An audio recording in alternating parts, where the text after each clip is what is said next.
Hey there, this is Ishita. I'm back with yet another video. So, 3 days back, I uploaded a video on the topic of social media aesthetics, and today I want to talk more on that topic itself because I feel that it's very interesting and there's a lot to cover.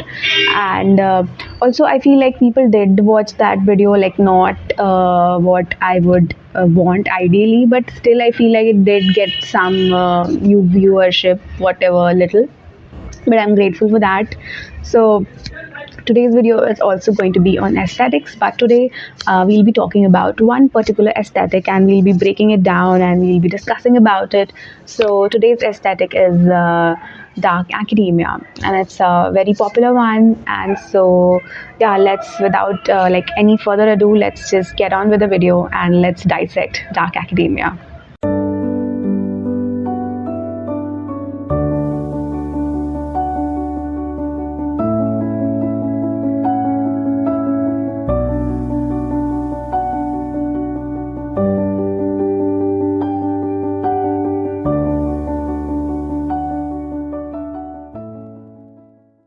Yeah, so let's get on with the topic. I have a notes here that I've prepared for today's video. So yeah, I'll go by. There are a lot of points, so I'll cover them quickly. Otherwise, the video will go on for very long. Dark academia is an internet aesthetic, as we have already established, and it's also like an internet subculture, and it's mostly like concerned with people who are in higher education, like who are either students or professors in the higher ed, and are in the disciplines of like the liberal arts, the humanities, like who study philosophy, literature, history, and other languages and all of that.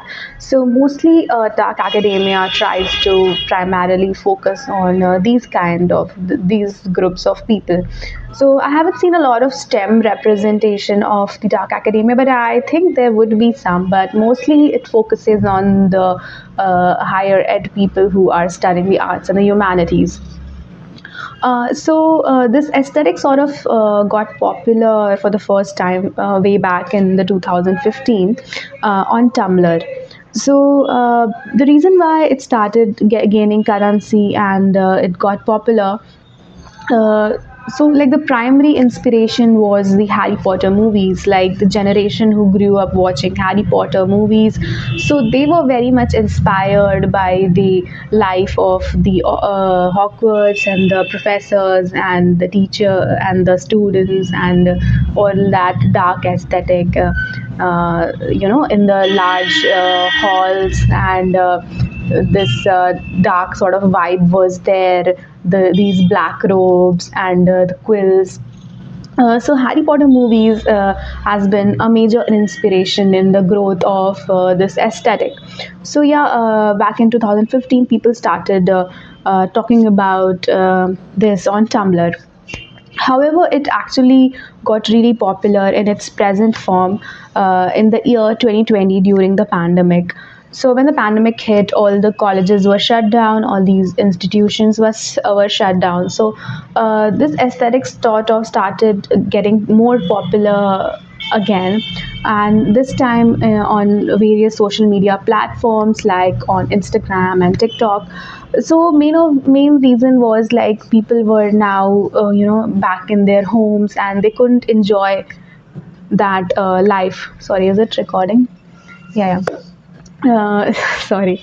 So people couldn't enjoy the university lifestyle anymore, and they were locked in their houses, and they were away from the university sort of life.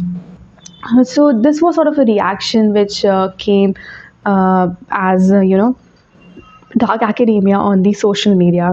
So people started creating content on this topic so that they can recreate that vibe of dark academia while sitting at home. They would create their rooms and the study spaces in the theme of dark academia, just to recapture that lost university years which they would have enjoyed on campus if there had been no pandemic. So yeah, that is why it started getting popular in the 2020, and after that as well, it kept on becoming popular.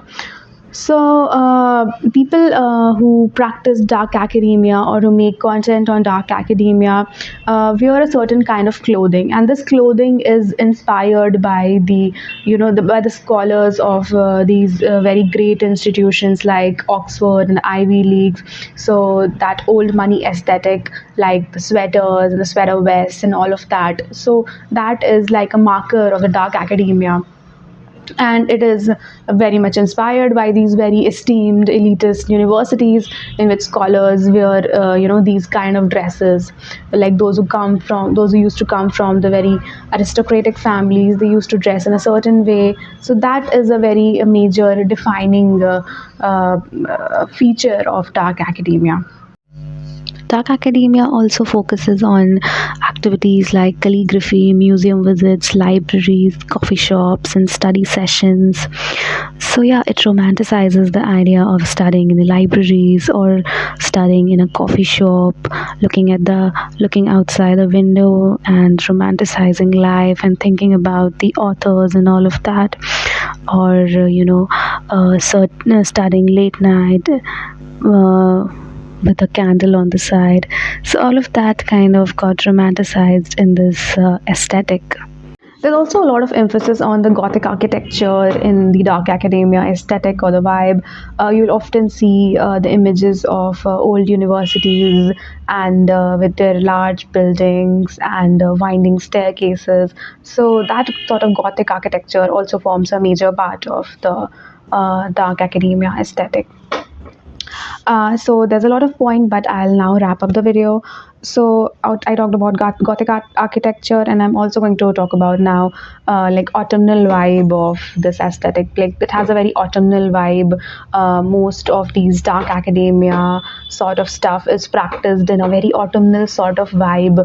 There's this backdrop of autumn when people talk about dark academia, or when they are making videos or anything related to dark academia. They sort of talk more about in the milieu of autumn.